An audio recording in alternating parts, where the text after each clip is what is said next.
Hello बच्चों, चलिए प्रश्न को देखते हैं। तो दिया गया प्रश्न है कि 0.01 एम कार्बनिक अम्ल HA के विलयन की pH 4.15 है। इसके ऋणायन की सांद्रता, अम्ल के आयनन स्थिरांक तथा pKa मान परिकलित कीजिए। तो क्या दिया गया हमें?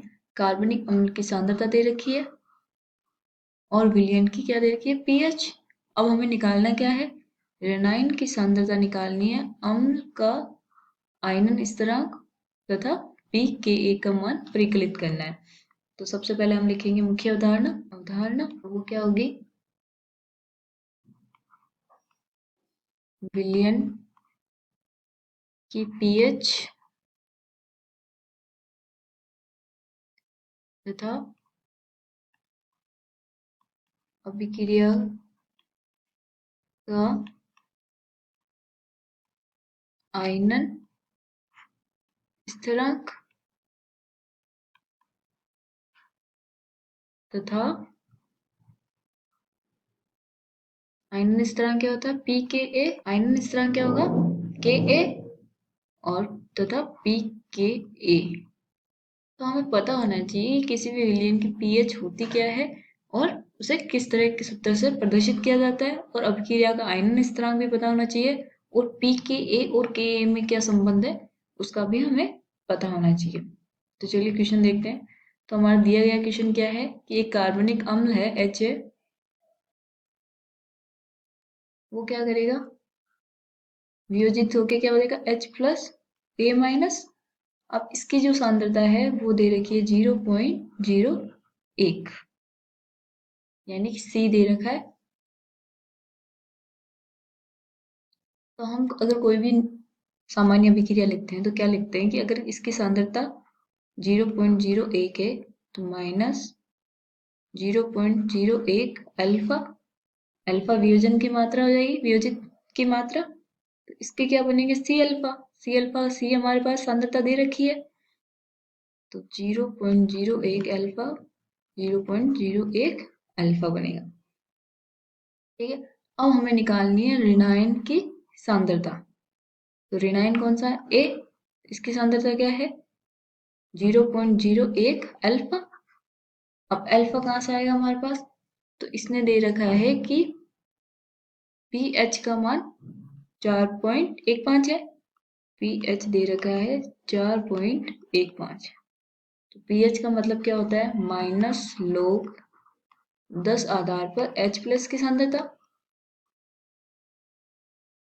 तो यहाँ से हमारी H प्लस की सांद्रता हम ज्ञात कर लेंगे। वो कितनी आएगी?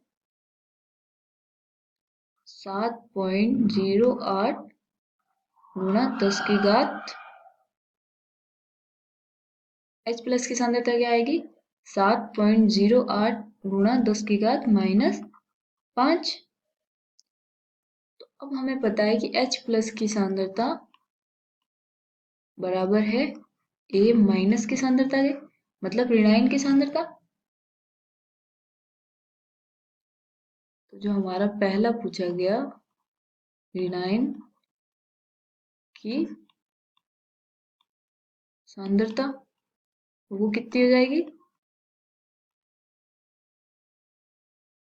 7.08 गुणा 10 की घात माइनस 5। दूसरा क्या पूछा गया? अम्ल का आयनन स्थिरांक। तो किसी भी अभिक्रिया का, सामान्य अभिक्रिया का आयनन स्थिरांक क्या होता है? के ए बराबर सी अल्फा की घात 2 1 माइनस अल्फा। अल्फा अगर बहुत ही ज्यादा छोटा है 1 से, तो हम क्या लिख देते हैं? के ए बराबर सी अल्फा की घात 2। तो हमें क्या चाहिए? अल्फा चाहिए। तो हमारे पास जो ए माइनस है या एच प्लस की कंसिडरेशन क्या थी? एच प्लस बराबर सी अल्फा बराबर कितना था? 7.08 गुणा 10 की घात माइनस 5। सी हमें पता है, तो अल्फा का मान आ जाएगा हमारे पास 7.08 गुणा 10 की घात माइनस 3। तो यहाँ से हमारा के ए का मान आ जाएगा 0.01 गुणा 7.08 गुणा 10 की घात माइनस 3 की घात 2। तो इसको हल करने पे जो हमारा के ए का मान आएगा वो आएगा 5.013 गुणा 10 की घात माइनस 7। तो ये आ गया हमारा आयनन स्थिरांक। अब हमें क्या निकालना है?